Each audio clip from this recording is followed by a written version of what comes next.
కొత్త గవర్నమెంట్ వస్తే మనకంటే ఎక్కువ పని చేయాలి, మనకంటే మంచిగా పని చేయాలి.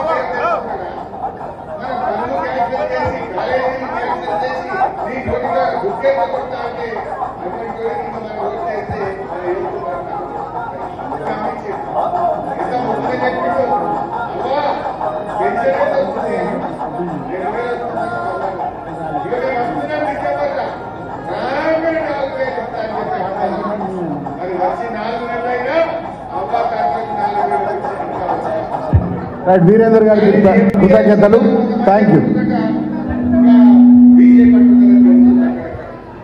బాగా ఆలోచన చేయాలి.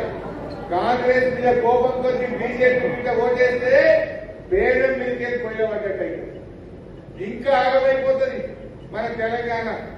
అందువల్ల బాగా ఆలోచించాలి. అక్కడ బై ఎలక్షన్ లో ఏం చెప్పింది రఘునందన్ రావు? ఇంటికి 2 ఎడ్లు ఇస్తా, మనిషికి 2000 నిరుద్యోగ వృద్ధి ఇస్తా, టెక్స్టైల్